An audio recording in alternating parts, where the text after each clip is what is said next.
इस क्लास में देखेंगे फीटर थ्योरी का सॉल्व पेपर, वो 2018 का है। और इस क्लास को देखने के बाद आपको फीटर थ्योरी में किस तरह के प्रश्न आते हैं और किस तरह से आ सकते हैं और किस किस चैप्टर से कैसे सवाल आएंगे वो आपको यकीन हो जाएगा। और फीटर थ्योरी में आपको प्रश्नों की संख्या 50 होती है, ठीक है। तो हम पहला क्वेश्चन देखते हैं। सीटीसी का पूर्ण रूप क्या है? आपको दिख रहा है सीटीसी का पूर्ण रूप क्या है? ये होता है कार्बन टेट्राक्लोराइड। क्या होगा? Carbon tetrachloride.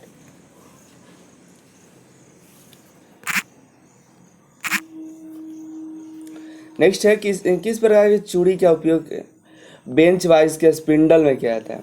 बेंच वाइज के स्पिंडल में कौन सा प्रयोग किया जाता है? एक में चूड़ी या 20 चूड़ी, वर्ग चूड़ी या नकल चूड़ी? कौन सी चूड़ी? 3 में से चारों में से कोई भी ऑप्शन सही नहीं है। दिए गए विकल्प में जो कि किसी भी विकल्प सही नहीं, समझे? क्योंकि इस बेंच वाइज के स्पिंडल में बटरेस चूड़ी का उपयोग किया जाता है। कौन सी चूड़ी? बटरेस चूड़ी। क्वेश्चन नंबर 3 देखते हैं। आमतौर पर किस धातु का प्रयोग हथौड़े बनाने के लिए किया जाता है? हथौड़े बनाने के लिए ढलवा स्टील का प्रयोग किया जाता है।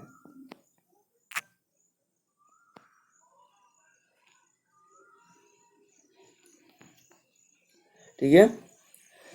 4 नंबर क्वेश्चन है। 1 डिग्री डैश के बराबर होता है। 1 डिग्री में कितने सेकेंड होते हैं? 1 डिग्री में 60 सेकेंड होते हैं।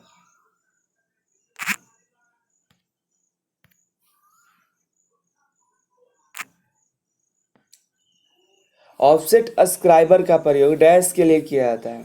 ऑफसेट अस्क्राइबर का यूज किसके लिए किया जाता है? Vernier caliper, vernier height, vernier micrometer या कोई नहीं, किस इनमें से किस पे किया जाता है?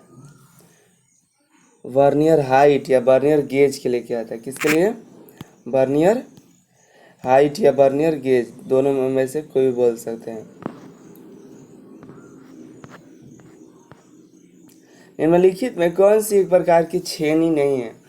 क्रॉस कट छेनी, गोल नोज छेनी, बुल नोज छेनी या डायमंड पॉइंट छेनी? इनमें से कौन है जो छेनी का प्रकार नहीं है? वो है बुल नोज छेनी।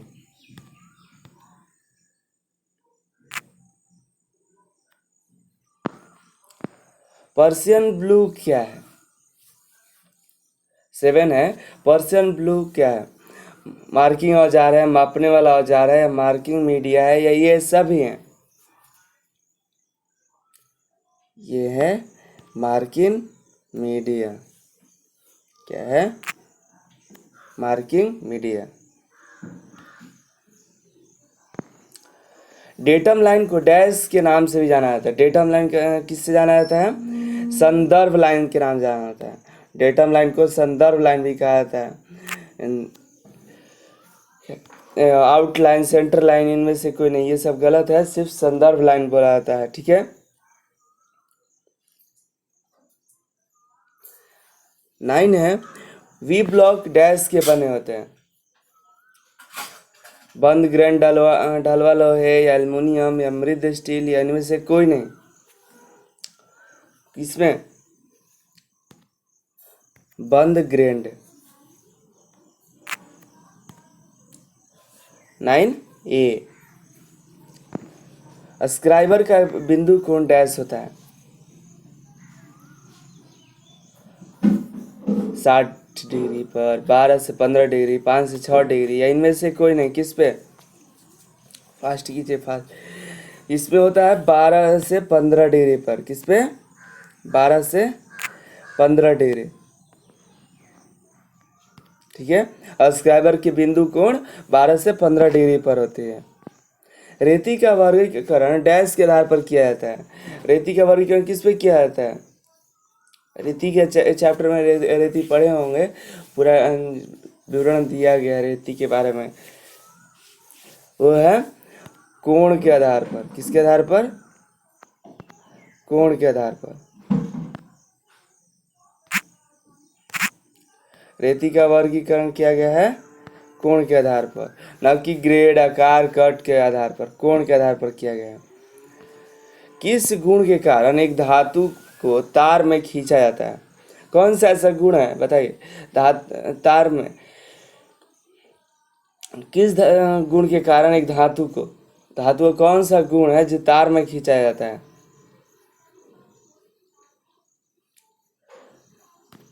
लचीलापन होता है तभी वो तार बन पाता है। 12 का ए। न कि आघातवर्धनीयता, प्रत्यास्था या प्लास्टिसिटी। लोहे की आरी के फ्रेम में ब्लेड को फिक्स करने के लिए उपयोग किए जाने वाले नट को क्या कहते हैं? लोहे का जो आरी होता है ना, उसमें जब फ्रेम कसते हैं, जो हैंडल की तरह होता है, उस जब ब्लेड को फिक्स करते हैं तो कौन से नट प्रयोग करते हैं? दोनों को, फ्रेम को और ब्लेड को एक ही में कसते हैं, फिक्स करते हैं, तो उससे नट का प्रयोग करते हैं। तो नट का नाम बताना है। वो नट कौन सा हो सकता है? डोम नट, थंब नट, क्राइस्टल नट या विंग नट? होगा विंग नट। लोहे की आरी के दो समायोजन दांतों के बीच की दूरी को जाना जाता है। तो लोहे की जो आरी जो दो दांत होता है, समायोजन दांत, उसके बीच में जो दूरी होती है उसको क्या कहते हैं? पीच बोलते हैं। और पढ़े हैं तो ये आपको याद होगा और ये आसानी से करके आएंगे एग्जाम में। किस ड्रिल मशीन का उपयोग अधिक उत्पादन के लिए किया जाता है? जब बहुत इंडस्ट्री में बहुत बड़ा आपको कोई उत्पादन करना है तो कौन सा ड्रिल मशीन का यूज करेंगे? बेंच प्रकार ड्रिलिंग मशीन, पिलर प्रकार ड्रिलिंग मशीन या पोर्टेबल प्रकार ड्रिलिंग मशीन या गैंग प्रकार ड्रिलिंग मशीन? वो होगा गैंग प्रकार ड्रिलिंग मशीन। बहुत ज़्यादा मात्रा में और आपको कोई उत्पादन करना है किसी कंपनी में, किसी इंस्टीट्यूट में, किसी फैक्ट्री में, तो आपको गैंग प्रकार ड्रिलिंग मशीन यूज करना होगा। रेती डैश की बनी होती है?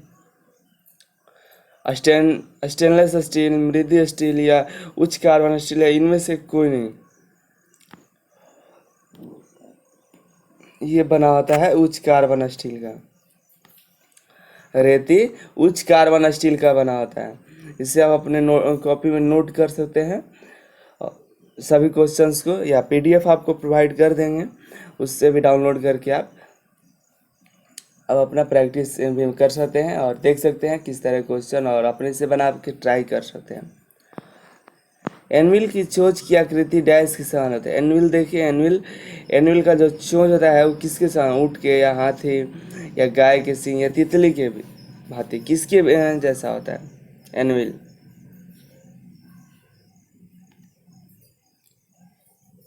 गाय के सींग के भांति होता है।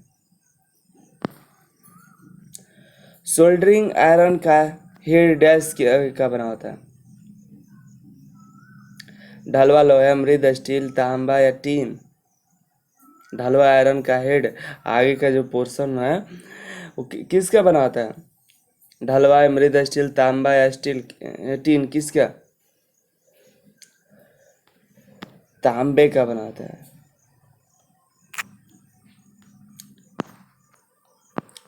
सीट की साइडों में उनकी सुरक्षा और सीट के साइडों को उसकी सुरक्षा और मजबूत बनाने के लिए फोल्ड किया जाता है। उस फोल्ड को क्या कहते हैं? ये जो फोल्ड करते हैं सीट के साइडों की सुरक्षा और मजबूत बनाने के लिए, तो उसको हम कहते हैं हेम।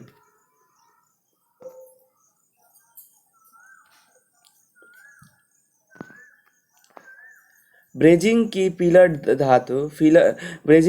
धातु डैश है?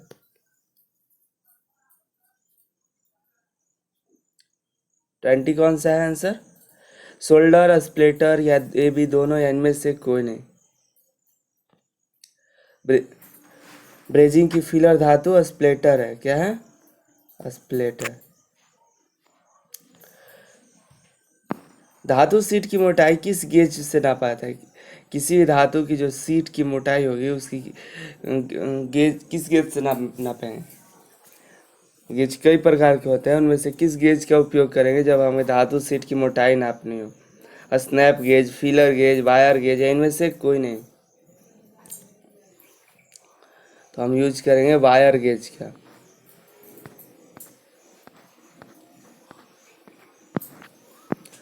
जब शीट मेटल को मोड़ते हैं तो उपयोग किए जाने वाले औजार को सहारा देता है। कौन सा औजार है? फुलर या फ्लेटर या स्निप या स्टैक? वो है स्टैक। जब शीट मेटल को मोड़ते हैं तो स्टैक का प्रयोग किया जाता है।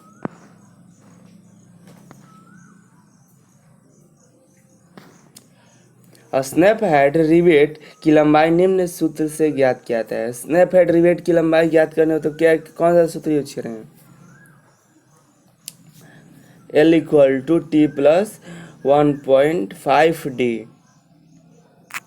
अगर आपको कोई भी स्नैप हेड की रिवेट की लंबाई ज्ञात करना होगा तो L equal to T plus 1.5D का सूत्र अपनाएंगे। हथौड़े का वह भाग जिसका उपयोग चोट पहुंचाने के लिए किया जाता है, फेस कहलाता है। क्या कहलाता है? फेस।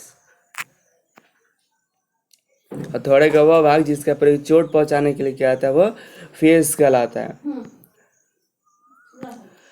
25 वह भाग जो माइक्रोमीटर के स्पिंडल की गति को रोकता है वो क्या कहलाता है? रैचेट स्टॉप, स्प्लिट आंतरिक चूड़ी या टैपर्ड नट या लॉकिंग डिवाइस या लॉकिंग नट या लॉक नट लॉक कर देता है उसके स्पीड को।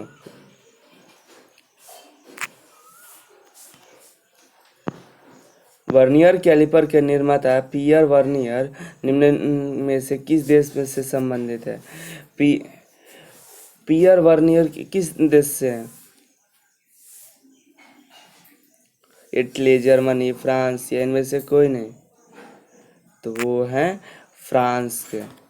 वो फ्रांस देश से संबंधित है, उनका जन्म स्थल फ्रांस है। नॉर्मलाइजिंग प्रक्रिया में गर्म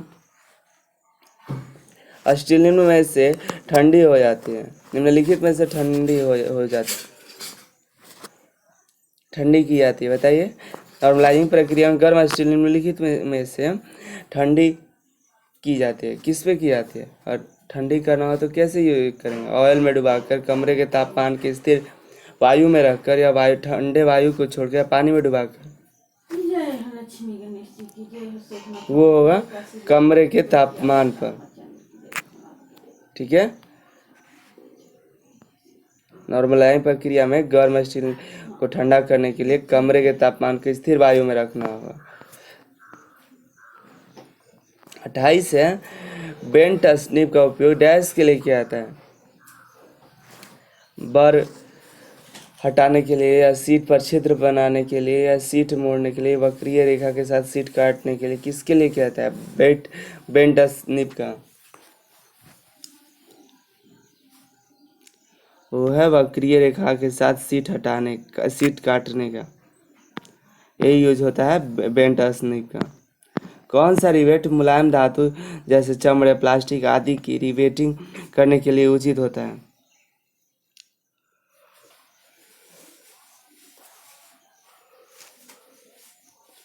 snap head rivet, pan head rivet, विभाजित या द्विभाजित रिवेट या काउंटर संक हेड रिवेट। कौन सा? विभाजित और द्विविभाजित रिवेट इसका यूज करते हैं मुलायम धातु पर रिवेटिंग करने के लिए।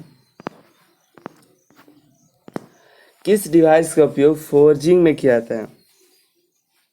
फोर्जिंग करने के लिए लैग वाइज का यूज करते हैं। फोर्जिंग करने के लिए लैग वाइज। कैलिपर किस प्रकार का यंत्र है? प्रत्यक्ष या अप्रत्यक्ष या दोनों? दोनों तो हो ही नहीं सकता है, ये होगा अप्रत्यक्ष। या प्रत्यक्ष माप देता है। विद्युत की सबसे अच्छी चालक कौन सी है? तांबा, एल्युमिनियम, सोना या लोहा। सोना विद्युत का सबसे अच्छा चालक है। ढलवा लोहे की फोर्जिंग किस गुण के कारण संभव नहीं है? ये याद है, नहीं भी है नहीं। तो इसमें सभी जो है 3 गो जो है वो फोर्जिंग का गुण के कारण संभव है, बल्कि एक नहीं है। तो एक को खोजना है, तो वो है भंगुरता जो है ढलवा लोहे की फोर्जिंग के गुण के कारण संभव नहीं है। भंगुरता। पावर हैमर अधिकांशतः निम्नलिखित में किससे ऑपरेट की जाती है? पावर हैमर हाथ से, विद्युत से, दोनों से, इनमें से कोई नहीं। यहाँ पर लिखा हुआ है पावर। पावर विद्युत से ही यूज किया है। पावर हैमर हमेशा विद्युत से यूज किया है, हाथ से नहीं। उसमें बहुत पावर होने के कारण बहुत फास्ट होता है ना। स्टील में कार्बन की मात्रा बढ़ने से क्या होगा और क्या होता है बताइए? जब हम स्टील में कार्बन की मात्रा बढ़ा देते हैं तो वो कठोरता उसकी जो होगी बढ़ जाएगी। ठीक है। लकड़ी, रबड़ आदि की फाइलिंग निम्नलिखित में से किस रेती के द्वारा की जाती है?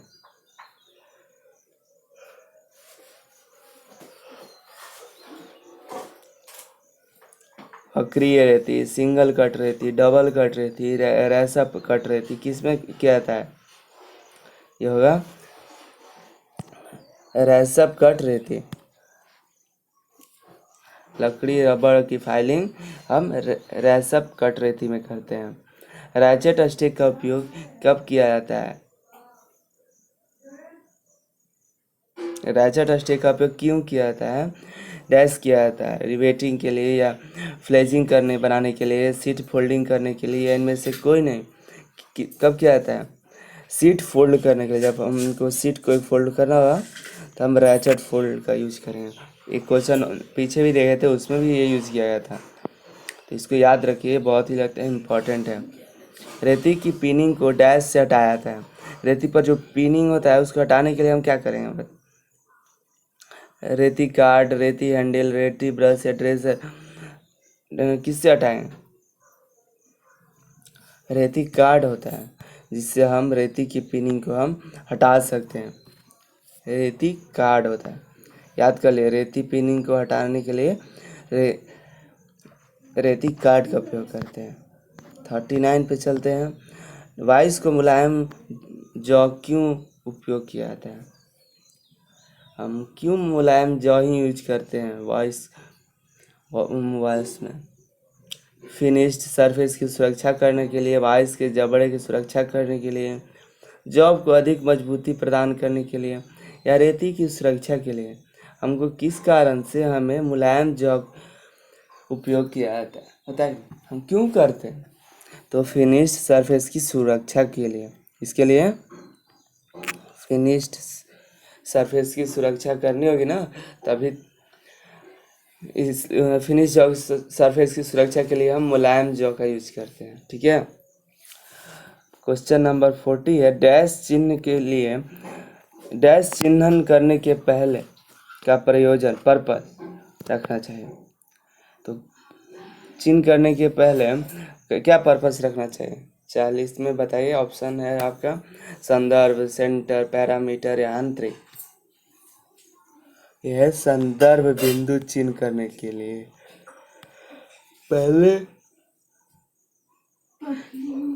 पहले का प्रयोजन रखना चाहिए। ठीक है। 41 से निम्नलिखित में कौन सा मार्किंग मीडिया संबंधित नहीं है? लेआउट, डाई, पर्सनल ब्लू या सरफेस प्लेट, इनमें से कोई नहीं। मार्किंग मीडिया संबंधित नहीं है बताइए? तो वो है surface plate. Dash marking media सूखने में अधिक समय लेता है। कौन सा मार्किंग मीडिया है जो सूखने में अधिक समय लेता है और यह स्पष्ट रेखा बनाता है? पर्सियन ब्लू या चॉक पाउडर या कॉपर सल्फेट, इनमें से कोई नहीं। ये है पर्सियन ब्लू। ये बहुत समय तक दिखता भी है और स्पष्ट दिखता है, लेकिन अधिक समय लेता है सूखने में। लेकिन chalk powder copper sulphate chalk powder बहुत ही जल्दी सूख जाता है और कॉपर सल्फेट में थोड़ी समय लगता है, लेकिन पर्शियन ब्लू में बहुत समय लगता है और बहुत समय तक रहता है। 43 है, अधिकांश की डैश की बनाई जाती है। High speed steel, mind steel या ढलवा लोहा या पिंग आयरन से बनाया जाता है। अधिकांश की किससे बनाई जाती है? माइंड स्टील से बनाई जाती है।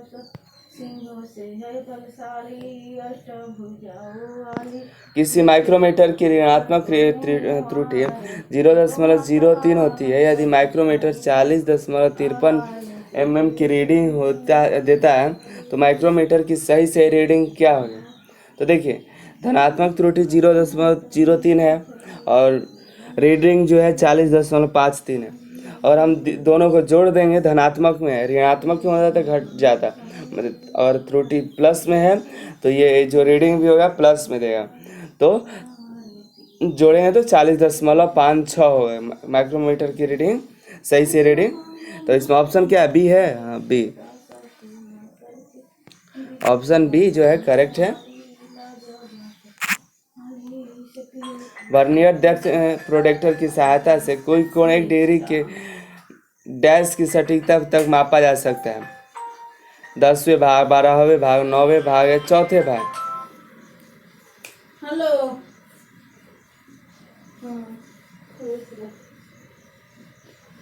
कौन सा भाग?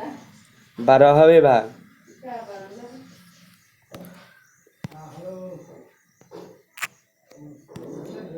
वर्नियर हाइट गेज से मार्क करते समय इसमें अपने आधार से ऐसे तरीके से मोड़कर स्थानांतरित किया जाना चाहिए जिससे क्या हो? 4 ऑप्शन दिए गए। मुख्य स्केल में मुड़ा हुआ हो। कैसे मुड़ेंगे बताइए?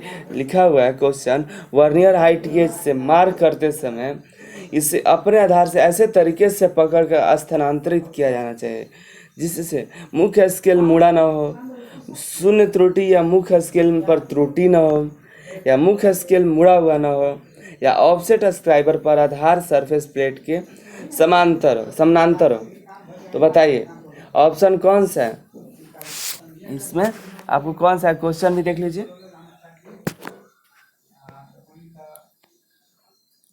फिर से पढ़ लीजिए इसको, और इसका ऑप्शन हो जाएगा ऑफसेट स्क्राइबर का जो आधार सरफेस प्लेट है वो समांतर, ऑफसेट स्क्राइबर का आधार सरफेस प्लेट के समानांतर हो। यह ऑप्शन सही होगा 46 का। तो 47 देखते हैं हम। साइनाइडिंग और नाइट्राइडिंग निम्नलिखित प्रक्रिया में किसकी 2 विधि है? ये दोनों किस तरह की विधि है बता सकते हैं हम? 47 ऑप्शन देख लीजिए, हार्डनिंग या केस हार्डनिंग या टेम्परिंग या नॉर्मलाइजिंग। इसमें से क्या है बताइए? ये जो है केस हार्डनिंग है। क्या है? Case hardening. Zinc coated sheet को डैश के नाम से भी जाना जाता है। किसके नाम से जाना जाता है? यह आता है गैल्वेनाइड आयरन स्टील के नाम से आता है। किसके नाम से? गैल्वेनाइड आयरन शीट के नाम से। 49 देखते हैं हम। किस औजार का उपयोग अत्यधिक मोटी शीट काटने के लिए किया जाता है? बहुत ही ज़्यादा और मोटी शीट है तो उसके लिए हम यूज़ करेंगे सीयर। क्या यूज करेंगे? सीयर का। निम्नलिखित में से कौन सा स्टैक डबल सिरे वाली जॉब को सपोर्ट प्रदान करता है? निम्नलिखित में कौन सा स्टैक डबल सिरे वाले जॉब को सपोर्ट प्रदान करता है? कौन सा है? Horse stack. यहाँ पर आपके 50 सवाल ख़त्म होते हैं और आप ये सारे PDF भी डाउनलोड कर देंगे, दे देंगे हम। आप डिस्क्रिप्शन से डाउनलोड कर लीजिए।